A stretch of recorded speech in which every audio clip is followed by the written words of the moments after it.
정말 멋질 거라고 믿어요. 이 순간을 오래 기다렸어요. 틱톡 맘플루언서인 그녀는 보도에 따르면 자신이 마미 메이크오버라고 부르는 성형수술을 받는 과정을 기록했습니다.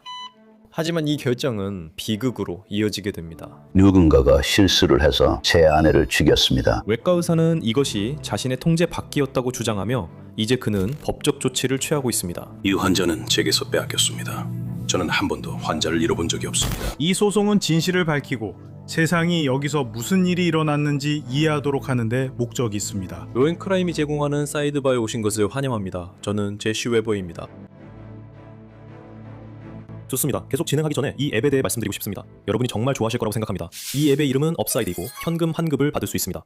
네, 주유, 식료품, 테이크아웃 같은 일상적인 구매에서 실제로 추가 현금 환급을 받을 수 있습니다. 방법은 간단합니다. 업사이드를 무료로 다운로드하세요. 10만 개 이상의 업사이드 제휴매장에서 혜택을 선택하고 카드 결제만 하면 구매 인증 후 바로 환급받을 수 있습니다. 예를 들어 주유나 테이크아웃을 원할 때 먼저 업사이드 혜택을 확인합니다. 결제 후 앱에 현금이 적립되어 바로 은행 계좌로 이체할 수 있습니다. 업사이드를 자주 이용하는 사용자는 연평균 254달러를 환급받고 있습니다. 현금 환급을 원하시면 설명의 링크를 클릭하거나 QR코드를 스캔한 뒤 프로모션 코드 사이드바를 사용하세요. 첫 주유 시 갤런당 25센트 추가 보너스가 제공됩니다. 47세에 결혼한 새아이의 엄마 레이첼 터시 씨는 새해를 낙관적으로 바라보고 있었습니다. 특별한 미용 시술을 통해 자신을 우선시할 계획이었죠. 준비하세요. 2026년 은 당신의 해예요. 당신의 해예요, 엄마. 40대라면 이제 당신 차례예요. 저는 2월 26일 초에 마미 메이크오버 시술을 예약해뒀어요. 정말 기대돼요. 그리고 저는 이걸 저 자신을 위해 하는 거예요. 다른 누구를 위한 게 아니에요. 사실 마미 메이크오버는 새로운 게 아니에요. 데이터를 보면 미국 성형외과 학회 최신 자료에 따르면 2024년에만 17만 1천 건이 넘는 복부 성형 수술이 시행됐어요. 그해 세 번째로 인기 있던 미용 수술이었어요. 물론 모든 수술에는 고유의 위험이 따르지만 분명히 말하자면 이런 시술의 사망률은 매우 드문 것으로 보고되고 있어요. 통계적으로는 13,000명 중 1명꼴로 발생할 확률이 있습니다. 이는 2020년 의학저널 기사에 따른 것입니다. 네, 여기 있습니다. 이제 제 차례예요. 저는 정말 다양한 감정을 느끼고 있지만 무엇보다도 정말 설레고 감사한 마음이 커요. 남편도 여기 있고 저를 든든하게 지지해주는 사람들도 있어요. 그리고 저는 정말로 앞으로가 정말 기대돼요. 하지만 투씨와 가족에게 안타깝게도 이번이 그런 경우입니다. 투씨는 2월에 마미 메이크오버 수술을 받은 후 회복실을 끝내 나오지 못했습니다. 그리고 남편이 그녀의 틱톡 계정에 비극적인 소식을 전해야 했습니다. 어젯밤에 그녀가 뇌사 상태라는 말을 들었습니다. 저는 며칠 안에 결정을 내려야 합니다. 3월 17일 그 영상이 올라온 지 정확히 2주 후 애투씨는 호스피스에서 세상을 떠났습니다. 여기서 답해야 할 질문이 많죠. 어떻게 이런 일이 일어난 거죠? 누군가의 잘못일까요? 그렇다면 누구의 잘못일까요? 이 일을 막을 수는 없었을까요? 실수나 사고였나요? 먼저 말씀드릴 것은 이 영상을 녹화하는 시점에는 이 사건과 관련해 형사 고발이 이루어지지 않았다는 점입니다. 하지만 바로 이번 주에 우리가 다루고자 하는 일이 생겼습니다. 외과 의사와 수술센터에서 민사소송이 제기되었는데 이들은 이 끔찍한 상황의 진실을 밝힐 충격적인 주장이 담겨 있다고 믿고 있습니다. 이분이 제가 잃은 첫 환자지만 제게서 빼앗긴 것입니다. 복부 성형수술 합병증이 아니었습니다. 그녀는 집에 있었을 겁니다. 저는 진료실에서 그녀의 미소를 보고 있었을 겁니다. 다른 사람들이 자기 일만 잘했으면. 그리고 이건 단순히 실수에 관한 문제가 아닙니다. 은폐 시도에 관한 문제입니다. 그게 바로 이 소송의 핵심입니다. 이제 그 부분에 대해 이야기해 보겠습니다. 알겠죠? 방금 보신 분이 샤리아 토크 박사입니다. 이름을 잘못 발음했다면 죄송합니다. 하지만 이분이 토크 성형외과 LLC의 외과 의사입니다. 둘 다 이번 화요일 제기된 소송의 원고로 등재됐고 이들이 소송을 제기한 당사자입니다. 이제 여러분은 아마 이렇게 궁금해하실 겁니다. 알겠어. 그럼 이 외과 의사가 이번 소송에서 누구를 겨냥하고 있는 거지? 소송 서류에 따르면 피고로는 신시내티 저니라이트 LLC, 스프링필드 마취과 의사 연합법인, 그리고 존 제인 도 법인 1번부터 12번까지가 등재되어 있습니다. 자, 그럼 이들이 이 사건에서 어떤 역할을 하는 걸까요? 자, 소송은 이렇게 시작됩니다. 이 소송은 저니라이트 수술센터에서 샤리아 토크 박사의 환자였던 레이첼 터시의 비극적인 사망에서 비롯되었습니다. 터시 부인의 수술이 성공적으로 끝난 후 저니라이트는 안전한 회복과 마취 후 치료를 제공하지 못했습니다. 그러니까 분명히 말씀드리자면 이 사건은 수술 도중에 누군가가 사망한 것이 아니라 수술이 잘못되어 누군가가 그 과정에서 사망한 것이 아닙니다. 이 내용은 이후에 일어난 일에 관한 것으로 소송에 따르면 외과 의사는 터시의 죽음이 자신의 책임이 아니라고 주장합니다. 그의 잘못이 아니라 수술센터와 마취센터에 소속된 수술 후 관리팀의 책임이었다고 합니다.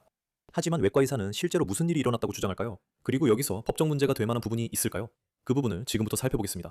그리고 기억하세요. 이건 토크의 주장입니다. 그의 이야기, 그의 버전이라는 점을 명심하세요. 하지만 소장에 따르면 토크 박사는 투 씨와 상담을 했다고 합니다. 처음에 그녀는 비용 때문에 시술을 진행하고 싶어 하지 않았습니다. 그럼에도 불구하고 투 씨는 토크 박사의 비즈니스 프로필에 긍정적인 구글 리뷰를 남겼다고 합니다. 그리고 박사가 그녀에게 좋은 인상을 받았고 그녀가 그렇게 했다는 사실에 박사가 매우 놀란 것 같아서 그는 알겠다, 재정적으로 해결해보자고 결정했습니다. 그리고 그들은 전이라이표 수술센터에서 2월 25일로 시술 일정을 잡기로 했습니다.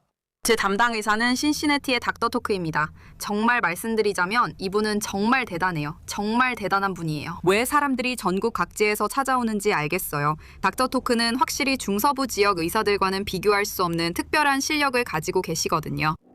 그래서 저는 닥터 토크에게 깊은 인상을 받았고 외과 일을 좋아하고 신뢰하는 것, 이 과정에서 큰 차이를 만든다고 생각해요. 제가 준비하는 수술이 정말 큰 수술이기 때문이에요. 이제 수술 전날, 기록에 따르면 닥터 토크는 투 씨와 마지막으로 만나 수술에 대해 자세히 설명하고 발생할 수 있는 합병증, 수술 후 관리에 대한 기대치, 회복 과정 등을 논의했습니다. 그리고 닥터 토크는 자신이 수술 전 대기실에서 투 씨와 그녀의 남편을 만났고 수술이 끝난 후 회복실을 방문할 것이라고 말했습니다. 이제 여기서 잠깐 멈추겠습니다. 그 대화가 무엇에 관한 것이었는지, 어떤 합병증이 있었는지, 무엇이 전달되었는지는 이 사건에서 중요한 역할을 할 수 있습니다. 왜냐하면 이런 사건들에서는 때때로 위험 감수에 대한 주장이 나오기 때문입니다. 즉, 이건 위험한 일이고 그녀는 위험이 무엇인지 이해했다는 것이죠. 이런 일이 일어날 수 있다는 겁니다. 그녀에게 제대로 전달된 것은 무엇이었을까요? 어떤 합병증이 있을 수 있었을까요? 그녀에게 현실적으로 발생할 수 있는 합병증은 무엇이었을까요? 이런 것들을 염두에 두셔야 합니다.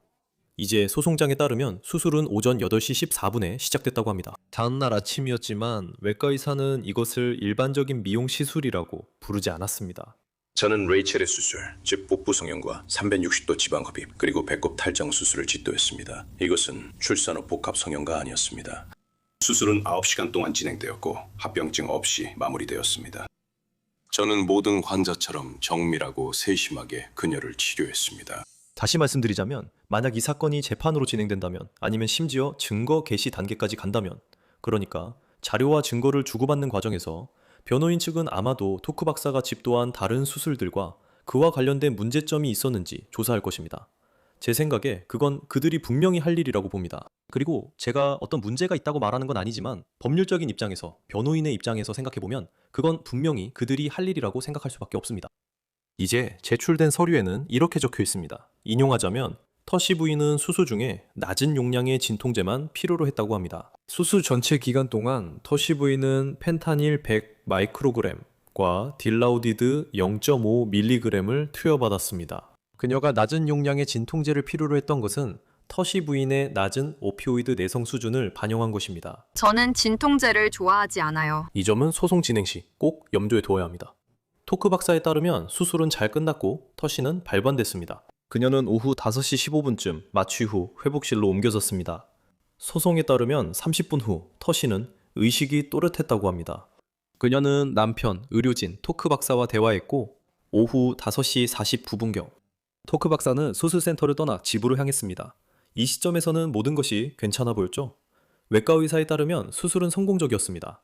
터시는 회복실에서 의식이 또렷했습니다. 그 다음 일은 결코 일어나지 말았어야 했습니다.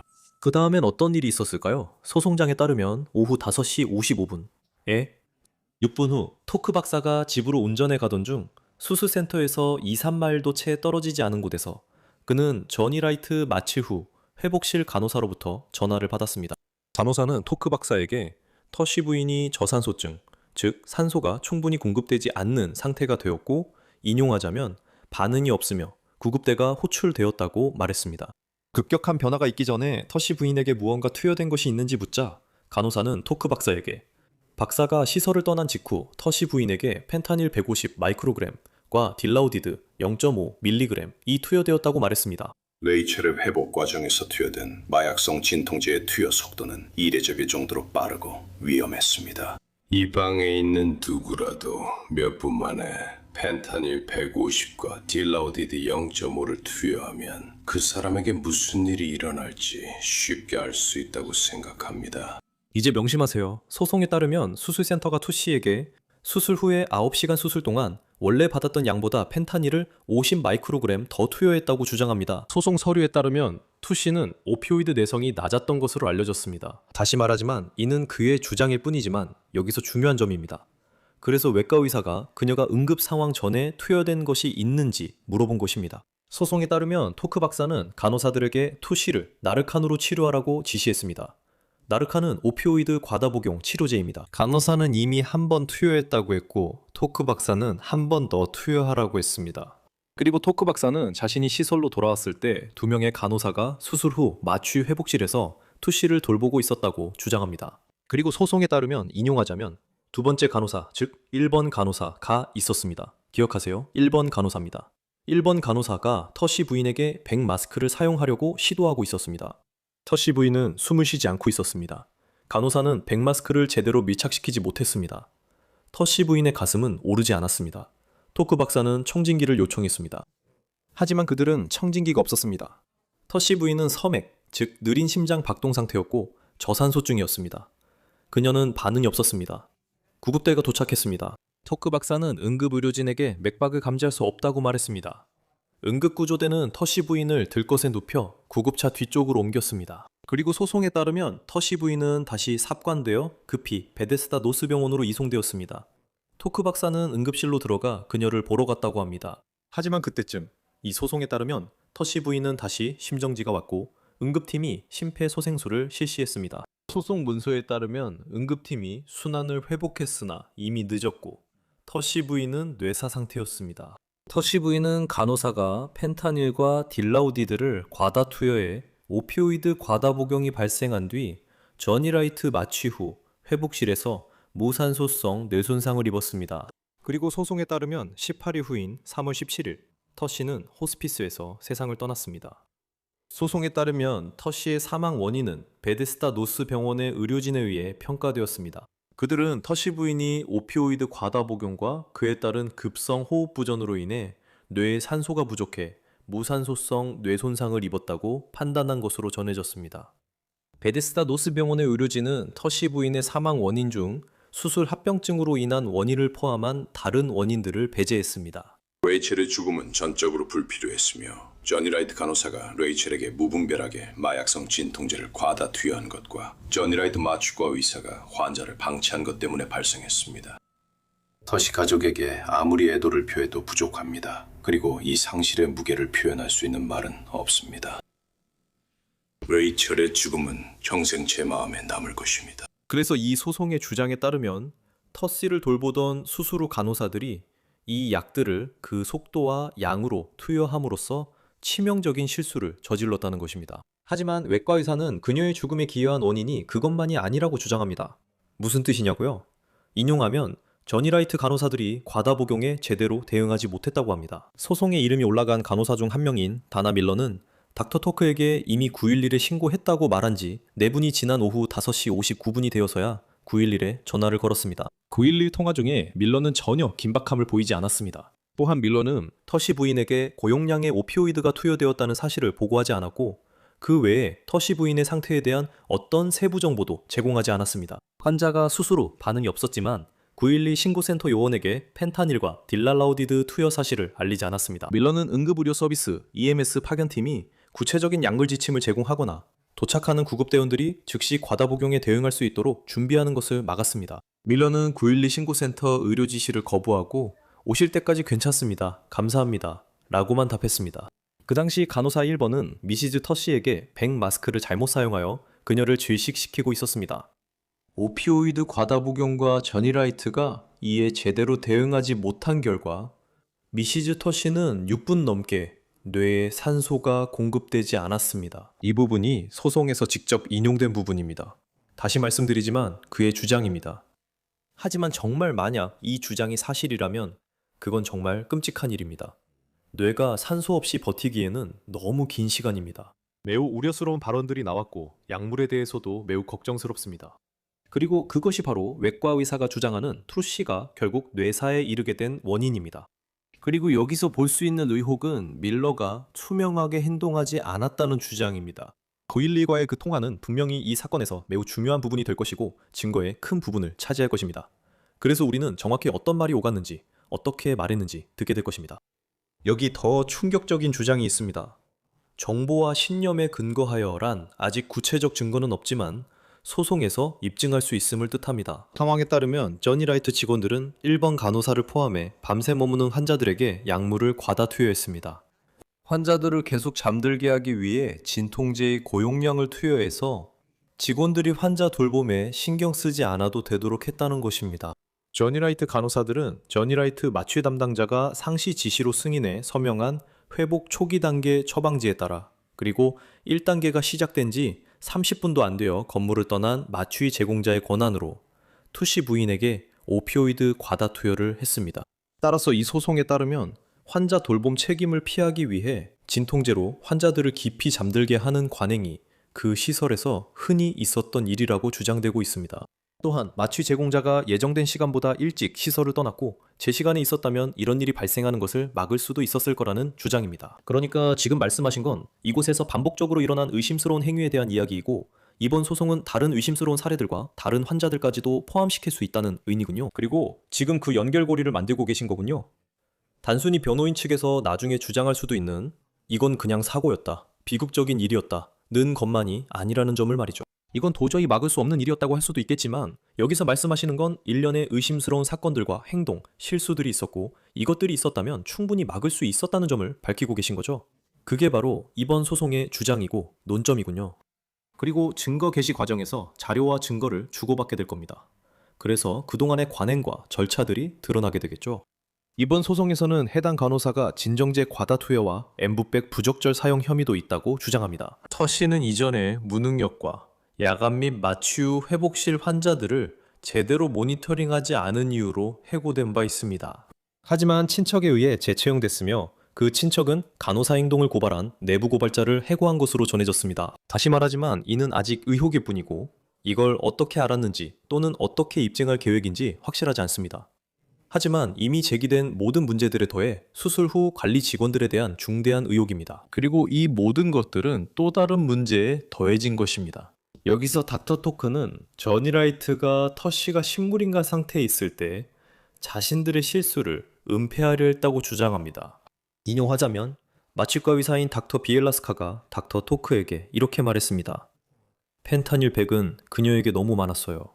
그녀는 수술 내내 100이 필요했어요.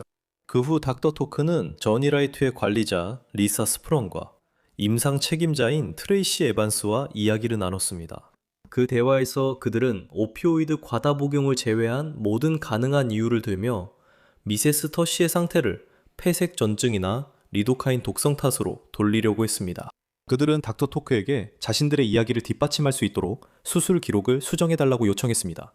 닥터 토크는 거절했습니다. 그리고 이 소송에는 상황을 은폐하려 했다는 다른 주장들도 포함되어 있습니다. 저는 수술센터가 투시의 간호 기록을 더 자세하고 정돈된 버전, 다른 필체로 바꿨다는 의혹에 대해 말하고 있습니다. 새로운 회복 1단계 지시서가 투시에게 수술 후 회복 중 언제 얼마나 많은 약물이 투여됐는지 조작해서 용량을 정당화하려 했다는 의혹도 있습니다. 그리고 닥터 토크는 소송에서 저니라이트가 간호사원의 이름이나 그녀의 개별 간호 기록이 언급된 부분을 모두 지우기 위해 의료 기록을 손봤다고 주장했습니다. 간호사원은 약물 투여와 백밸브 마스크 사용에 연루된 것으로 알려졌습니다. 또한 닥터 토크는 저니라이트 소유주의자 의료 책임자의 지시에 따라 수술 기록을 두 번째로 수정해달라는 요청을 받았지만 거절했다고 주장합니다. 닥터 토크는 이러한 은폐 시도에 참여하라는 요청을 거절한 후라고 주장합니다. 저니라이트는 계속해서 자신들의 실패에 대한 책임을 닥터 토크에게 전가하려 했고 변호인을 통해 공개적으로 자신들의 조치가 적절한 진료 기준에 부합했으며 직원들이 즉각적으로 생명을 구하는 프로토콜을 시행했고 주 정부 기관들이 환자 진료나 기록 관리에 어떠한 불일치나 오류도 발견하지 못했다고 허위로 주장했습니다. 그래서 이 소송은 또한 투시가 사망한 바로 그날 닥터 토크의 직원 중 한 명이 저니라이트로부터 저니라이트 공동 소유주이자 성형외과 의사에게 보내려던 이메일을 받았다고 주장합니다. 하지만 대신 이 사람에게 이메일이 잘못 전달되었고 그 내용에는 그들이 적극적으로 인용하자면 파일을 삭제하고 있다는 내용이 담겨 있었습니다. 이건 정말 큰 문제입니다. 그들이 그 이메일을 가지고 있고 실제로 그런 내용이라면 피고 측에 큰 문제가 됩니다. 하지만 우리는 그걸 확실히 알지 못합니다. 정확히는 모릅니다. 다시 말하지만 이건 아직 주장일 뿐입니다. 그들은 아직 어떤 책임도 인정받지 않았습니다. 이건 단지 주장일 뿐입니다. 이건 단지 의혹일 뿐입니다. 그들도 자신을 변호할 기회를 갖게 될 것입니다. 그리고 지금까지 어떤 대응이 있었는지도 들으실 수 있을 겁니다. 하지만 이제 이 소장에서 제기된 주장들을 살펴봤으니 이제 토크 박사 측이 무엇을 청구하고 있는지 말씀드리겠습니다. 왜냐하면 여러분은 이렇게 생각하실 수도 있습니다. 이 모든 일에서 그가 입은 피해는 무엇인가? 그의 손해는 무엇인가? 그래서 첫 번째 요소, 그가 소송을 제기한 첫 번째 청구 원인은 계약 위반입니다. 토크 박사와 조니라이트 사이에 이 계약이 있었다는 것이죠. 제가 소장을 읽어본 바로는 명시적인 서면 계약이 있었던 것 같지는 않습니다. 하지만 그가 설명하기로는 진료 권한과 그간의 행태 및 관행에 기반한 계약이었다고 합니다. 법적으로 계약 존재를 입증하는 것이 까다로울 수 있습니다. 서면 계약이 없으면 의무, 책임, 위반, 구제책 입증이 더 어렵죠. 여기서 핵심은 닥터 토크가 내가 환자들을 데려왔고 당신은 적절한 진료와 서비스, 장비를 제공하겠다고 약속했다고 주장한 점입니다. 이때 제한이 있었습니다. 투시 진료와 관련해 제한을 수락한 적도 있었고 법적 구속력이 있는 계약의 핵심 요소들입니다. 그리고 주장하는 바는 저니라이트가 그 의무를 다하지 못했다는 것입니다. 그리고 또한 저니라이트가 법에서 말하는 신의 성실 및 공정한 거래 의무를 위반했다는 주장도 있었습니다. 기본적으로 선의로 행동하고 공정하게 거래하겠다는 약속인데 간호사 원의 정보를 삭제하고 이런 허위 진술을 했다는 것이 그 약속을 어겼다는 주장입니다. 그리고 또 이런 내용이 있습니다. 인용하자면 저니라이트와 닥터 토크는 저니라이트가 자격있고 유능한 직원과 적절한 치료를 마취 후 회복실에 제공해야 할 의무를 위반할 경우 닥터 토크의 환자에게 치명적인 결과가 발생할 수 있고 닥터 토크와 그의 진료에 평판 손상, 경제적 손실, 환자 감소 등 피해를 초래할 수 있다는 것을 예견할 수 있었다는 것입니다. 저니라이트의 위반으로 인해 닥터 토크와 그의 진료는 평판 손상, 경제적 손실, 환자 감소 등 피해를 입었습니다. 이 비극 이후 그에게 어떤 영향이 있었는지 살펴보는 것도 흥미롭습니다. 그는 무엇을 잃고 어떤 고통을 겪었나요? 이것도 인과관계의 요소죠. 맞죠? 당신이 한 일 때문에 이런 일이 일어났습니다. 직접적인 연관성을 말하는 거죠. 꼭 생각해야 할 중요한 법적 원칙들입니다. 두 번째, 약속적 금반원입니다. 이것은 누군가가 약속을 합리적으로 믿고 의존했을 때 손해배상을 청구할 수 있도록 해주는 법적 원칙, 법리입니다. 그래서 공식적인 계약이 없더라도 당신이 약속을 합리적으로 믿고 그로 인해 손해를 입었다면 적용될 수 있습니다. 인용하자면 닥터 토크는 2026년 2월 25일 수요일에 저니라이트 수술센터에서 미시즈 터시의 수술을 집도할 때 이 약속을 믿고 의존했습니다. 저니라이트는 미시즈 터시의 치료를 위해 자격 있고 유능한 마취 후 회복실 직원을 제공하지 않음으로써 약속을 어겼고 이로 인해 닥터 토크가 저니라이트의 깨진 약속을 믿고 의존한 결과 미시즈 터시가 직접적인 결과로 사망하게 되었습니다. 닥터 토크와 그의 의료기관은 평판 손상, 경제적 손실, 환자 감소 등 다양한 피해를 입었습니다. 직접적인 피해는 직접적인 피해를 뜻하며 중간에 개입한 원인은 없었습니다. 이것이 실제로 일어난 일입니다. 또 다른 소송 원인은 신인 의무 위반입니다. 이것은 어떤 사람이나 단체가 신뢰를 받는 위치, 예를 들어 수탁자, 회사 이사, 대리인 등과 같은 위치에 있으면서 다른 당사자의 최선의 이익을 위해 행동하지 않을 때 발생합니다. 때때로 그들은 자기 이익을 위해 행동하기도 하죠. 맞습니까? 그게 바로 주장입니다. 인용하자면 저니라이트가 그 시설의 마취 제공자들을 통제하고 있었기 때문에 닥터 토크는 수술 중과 회복 중에 적절한 마취 치료를 제공받기 위해 저니라이트와 소속 마취과 의사에게 신뢰와 확신을 가져야 했습니다. 저니라이트는 연고주의에 따라 자격이 없고 무능한 간호사를 다시 고용하고 그 간호사를 마취 후 회복실에 배치함으로써 자신의 의무를 위반했습니다. 저니라이트와 소속 마취과 의사들은 마취 제공자들이 미시즈 터시를 수술 후 1단계 치료가 끝나기 전에 그리고 그녀가 아직 마취 후 회복실에 있을 때 방치함으로써 그들의 의무를 위반했습니다. 또한 이 주장에는 저니라이트 직원들이 사건을 은폐하고 터시에게 일어난 일의 책임을 토크 박사에게 전가를 했다는 의혹도 포함됩니다. 또한 부주의한 채용, 고용 유지 및 감독 주장도 있습니다. 과실에 대해 말하자면 핵심은 저니 라이트가 토크 박사에게 의무가 있었다는 것입니다. 그는 환자들을 맡겼고 그 순간 의무가 성립됐었습니다. 그리고 과실에 대해 이야기할 때 입증해야 하는 요소들은 의무, 그 의무의 위반, 피해의 인과관계, 그리고 실제로 피해와 손해가 있었다는 점입니다. 인용하자면 저니 라이트는 자격이 없고 무능한 간호사인 스프롱의 친척, 간호사 원을 부주의하게 재고용하고 계속 고용했습니다. 저니 라이트는 간호사 원을 자격이나 능력이 없는 상태에서 마취 후 회복실에 부주의하게 배치했습니다. 저니 라이트가 간호사 원의 무능함을 알고 있었다는 것은 사건 이후의 행동에서 드러납니다. 구체적으로는 환자의 의무 기록에서 그녀의 이름과 개별 기록을 의도적으로 누락시키고 이후 그녀의 인사 기록을 삭제한 점이 그 증거입니다. 저니 라이트는 수술 후 환자 감독에 필요한 장비를 제공하지 않아 부주의했습니다. 저는 그들이 어떤 장비를 갖추지 않았는지 이미 언급한 바 있습니다. 마지막으로 증거인멸입니다.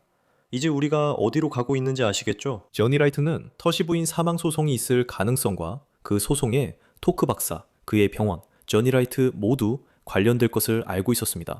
저니 라이트는 터시 부인의 간호 기록과 1단계 원본 지시서를 포함한 환자 기록의 일부를 변경하고 파기했습니다. 이 항목에서는 간호사원의 기록을 삭제하여 신원을 숨겼다는 주장, 그리고 저니 라이트가 터시의 시술과 관련해 토크 박사가 이른바 은폐에 참여하기를 거부한 후 그를 사실상 음해하려 했다는 주장도 언급하고 있습니다. 그래서 토크 박사와 그의 외과센터는 소장에 있는 각 청구마다 $1,000를 초과하는 보상적 손해배상을 요구하고 있습니다. 이는 이 모든 일이 일어나기 전의 상태로 그를 회복시키는 것과 함께 징벌적 손해배상도 포함됩니다. 이 금액은 재판에서 결정될 예정입니다. 이는 정말 나쁘고 악의적인 행동에 대한 처벌적 손해배상입니다. 상당히 비용이 많이 들 수 있고 금액이 크게 올라갈 수 있습니다. 또한 변호사 비용도 있습니다. 외과 의사는 터시 가족이 별도의 소송을 제기할 가능성이 높다고 밝혔습니다.